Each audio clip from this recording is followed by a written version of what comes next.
Dear students, आज हम लोग देखेंगे कि एक समान बाह्य वैद्युत क्षेत्र में रखे वैद्युत द्विध्रुव को घुमाने में क्या कार्य किया जाएगा। ठीक है, ये डेरिवेशन है।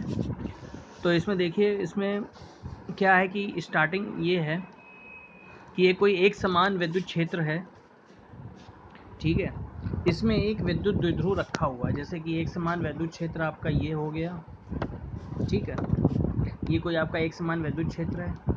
इसकी डायरेक्शन इधर से इधर की तरफ है। मैंने आपको बताया था इसकी जो विद्युत क्षेत्र होता है इसकी डायरेक्शन हमेशा प्लस से माइनस की ओर होती है। इसमें सपोज एक वैद्युत द्विध्रुव रखा हुआ है। ठीक है, एक वैद्युत द्विध्रुव इसमें रखा हुआ है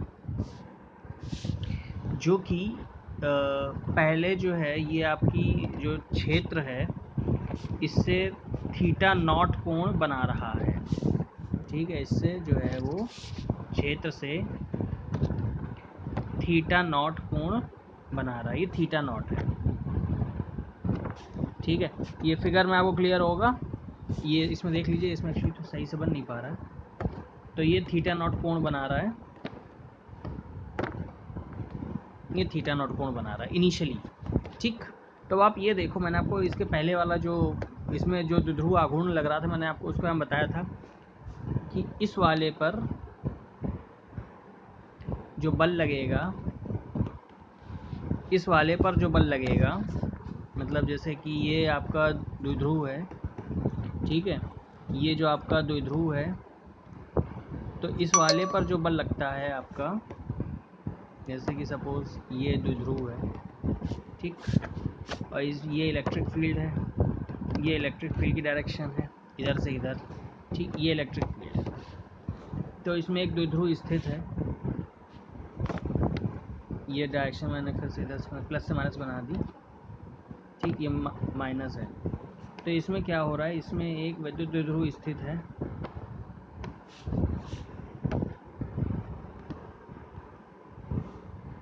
ये जो कि इससे जो कोण बना रहा है थीटा नॉट बना रहा है। ठीक है, अब देखो इधर मान लो माइनस क्यू है, इधर आपका प्लस क्यू स्थित है। तो जब ये इलेक्ट्रिक फील्ड में कोई भी चार्ज स्थित होता है तो उस पर एक बल लगता है, तो बल जो है फिजिकल टू क्यू ही लगता है। तो इस पर बल इधर की तरफ लगेगा, क्यों? क्योंकि इधर माइनस है, इधर इसके पास प्लस है, तो इस पर बल जो है इसकी डायरेक्शन ये है। और ऐसे इधर प्लस है इधर माइनस है, तो इस पर बल इधर की तरफ लगेगा, अट्रैक्ट करेगा। ठीक है, और ये दोनों बल बराबर और विपरीत हैं, तो ये बल एक दूसरे को कैंसिल कर देंगे। और मैंने आपको लास्ट टाइम यही बताया था कि इसमें जो है टॉर्क का कॉन्सेप्ट आता है, बल आघूर्ण आता है इसमें। ठीक है, बल आघूर्ण आएगा जो कि इसको घुमाने की प्रवृत्ति रखेगा। बल आघूर्ण क्या करेगा, बल आघूर्ण जो है इसको इस तरफ लाने की प्रवृत्ति रखेगा और इस वाले चार्ज को इधर की तरफ घुमाने की प्रवृत्ति रखेगा। बेसिकली वो क्या रहा है, ये द्विध्रुव को, ये जो द्विध्रुव है आपका, इस द्विध्रुव को वो क्षेत्र की स्थिति, जो क्षेत्र है वो क्षेत्र की दिशा में ही संरेखित करना चाह रहा है। मतलब कि इस डायरेक्शन में ही, मतलब इधर जैसे घुमा के कहाँ लाएगा, वो क्षेत्र की दिशा में ही संरेखित इसको कर देगा। बात समझ में आ गई? उसके अंदर ये प्रवृत्ति है। ठीक, यहाँ तक क्लियर? तो ये जो बल आघूर्ण जो आया था, प्रत्यानयन बलयुग्म का आघूर्ण, आपने टाउ बराबर पी साइन थीटा निकाला था। ठीक है, ये जो बलयुग्म का आघूर्ण जो आया था वो टाउ बराबर पी साइन थीटा आया था। क्लियर है बात यहाँ तक? ठीक, ये लास्ट टर्न वाला डेरिवेशन था। तो ये जो बल आघूर्ण आएगा जिसको इधर से इधर घुमाएगा वो टाउ बराबर पी साइन थीटा है। ठीक, अब इसके बाद क्या करना है, अब हमें क्या करना है, हमें बलयुग्म को घुमाने, इसको द्विध्रुव को हमें घुमाना है। तो द्विध्रुव को घुमाने में किया गया कार्य निकालना है। तो कार्य हम कब करेंगे भाई, अगर हम इस द्विध्रुव को छोड़ देंगे तो ये द्विध्रुव अपने आप इस तरीके घूमेगा, इस तरीके घूम के ऐसे ही आगे लग जाएगा, ये क्षेत्र के संरेखित हो जाएगा, क्षेत्र की दिशा में, क्षेत्र मतलब विद्युत क्षेत्र की दिशा में संरेखित हो जाएगा अपने आप, अगर हम इसको छोड़ देंगे तो। लेकिन अगर हम इस पर एक विपरीत बल लगाएंगे, बात समझ रहे, यहीं से ये स्टार्ट हो रहा है। अगर हम इस पर एक विपरीत बल इस दिशा में लगाएंगे, इस दिशा में, तो यानी जो द्विध्रुव है वो आना कहाँ चाहता है, वो नीचे की तरफ आना चाह रहा है। द्विध्रुव आपका नीचे की तरफ आना चाह रहा है, और हम इसको कैसे भेज रहे हैं, हम इसको इधर की तरफ भेज रहे हैं। तो यानी कि हम कुछ कार्य कर रहे होंगे, और वो कार्य इसमें स्थितिज ऊर्जा के रूप में संचित हो रहा है। बात समझिएगा, इसको घुमाने में जो हम विपरीत दिशा में जो घुमा रहे हैं इसमें, इसलिए हमको कुछ कार्य करना पड़ रहा है, वो कार्य इसमें स्थितिज ऊर्जा के रूप में संचित हो रहा है। जैसे कि आपके पास स्प्रिंग है, आप स्प्रिंग को क्या कर सकते हो, स्प्रिंग आपकी नॉर्मली ऐसे होती है, आपने क्या किया, इसको जो है ऐसे विपरीत इसको दबा दिया, तो ये इस तरीके आ गई, ये कंप्रेस हो गई।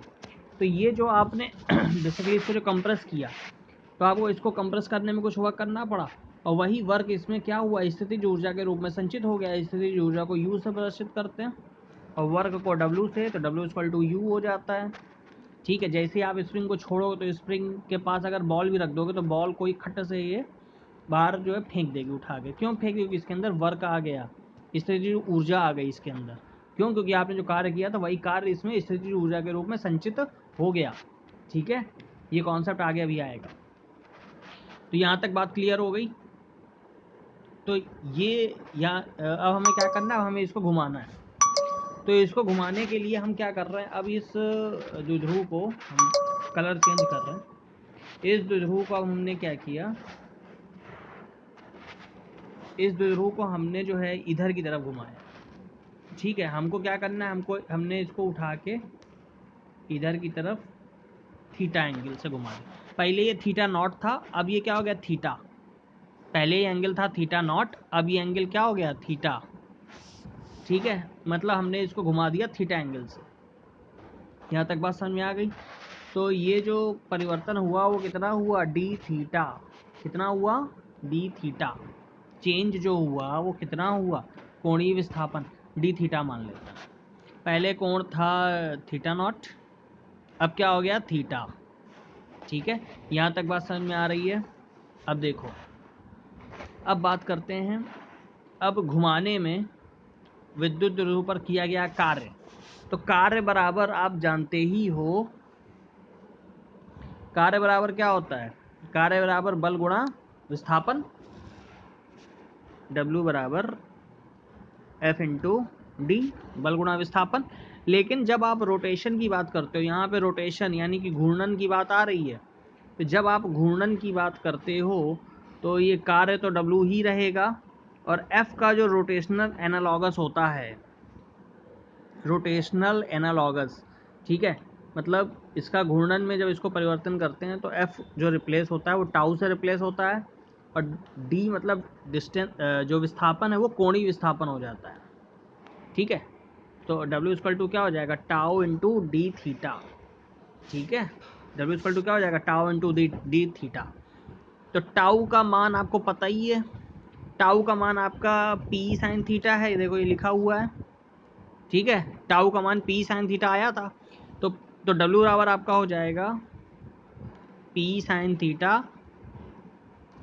Into d theta. ठीक, और कितने एंगल से घुमा रहे हैं, हम इसको घुमा रहे हैं, पहले जो एंगल था वो थीटा नॉट था, अब एंगल क्या हो गया, थीटा। ठीक है, पहले एंगल था थीटा नॉट, अब एंगल हो गया थीटा। ठीक, तो अब इसको पूरा, तो कुल वर्क हमको जब निकालना होगा तो हम क्या करेंगे इसको, अब देखो वैद्युत क्षेत्र को मतलब इंटीग्रेट कर देंगे, वैद्युत द्विध्रुव को क्षेत्र की दिशा में थीटा नॉट से थीटा कोण घुमाने में किया गया कार्य। ठीक है, तो W इंटीग्रल थीटा नॉट से थीटा, पहले थीटा जो कोण था वो थीटा नॉट था, अब कोण आपका थीटा हो गया, तो P sine theta into d theta. P आपका बाहर आ जाएगा, कांस्टेंट है, थीटा नॉट से theta sine theta d theta, और साइन थीटा का इंटीग्रल होता है माइनस कॉस थीटा, तो माइनस कॉस थीटा, उधर थीटा नॉट से थीटा, माइनस का साइन बाहर ले लो, कॉस थीटा आ जाएगा, cos theta theta naught to theta. अब इसमें लिमिट लगा दो, तो cos theta minus cos theta naught, अब इसमें W क्या आ जाएगा formula, cos theta naught minus cos theta. ठीक है, तो थीटा नॉट जो पहले वाला एंगल है और थीटा क्या हो गया, बाद वाला एंगल है। अब यहाँ पे देखिए, ये आपका मेन फार्मूला जो आपका आया है वो आपका यही वाला है, जो मेन आपका फार्मूला आया है वो आपका ये वाला W P cos theta naught minus cos theta, इसी से ही सारे फार्मूले निकल आएंगे। ठीक है, तो पहला आपका है वैद्युत द्विध्रुव को वैद्युत क्षेत्र की दिशा अथवा साम्य स्थिति थीटा नॉट बराबर 0 से कोण थीटा में घुमाने में किया गया कार्य। साम्य स्थिति का मतलब क्या है, ये विद्युत क्षेत्र है, ये आपका विद्युत क्षेत्र है, और जो आपका विद्युत द्विध्रुव है वो भी इसी डायरेक्शन में पड़ा हुआ है, वो भी कैसा है, इसी डायरेक्शन। तो जब ये इसी डायरेक्शन में है तो थीटा मतलब यही आपकी ई की डायरेक्शन है और यही विद्युत द्विध्रुव की डायरेक्शन है, तो इनके बीच का एंगल कितना होगा, 0। तो थीटा नॉट बराबर हो गया 0। तो इसी फार्मूले में वैल्यू पुट कर दो, तो कॉस थीटा नॉट की वैल्यू क्या हो गई, कॉस थीटा नॉट बराबर, थीटा नॉट 0 हो गया तो कॉस 0 1 हो गया, तो W equal to P 1 minus cos theta आ गया। अब इसमें बात करते हैं विशेष स्थितियों की। यदि विद्युत द्विध्रुव को क्षेत्र की दिशा से 90 डिग्री घुमाया जाए तो किया गया कार्य, ठीक है, यानी कि बाद वाला एंगल जो थीटा है वो आपका 90 हो जाए, पहले जो एंगल थीटा था, थीटा नॉट था, वो आपका 0 है, तो कॉस थीटा कॉस 0 आपका 1 हो गया, ये फार्मूला आपका आ गया, माइनस कॉस थीटा कॉस 90, ठीक है, माइनस कॉस 90, क्योंकि दूसरा एंगल कितना है, कॉस 90 मतलब 90 डिग्री, तो कॉस 90 हो गया 0, तो डब्ल्यू बराबर पी आ गया। इसी प्रकार यदि वैद्युत ध्रुव को क्षेत्र की दिशा से 180 डिग्री कोण घुमा दें तो किया गया कार्य, पहले था 0 यानी कि 1, 0 का मतलब कॉस 0 1, 1 माइनस कॉस 180, कॉस 180 होता है -1, तो 1 माइनस 1 ये हो गया 2PE यानी कि 2PE। ठीक है, तो ये आपका आ गया आंसर। क्लियर, वैसा ये समझ में आ गया होगा। Thank you.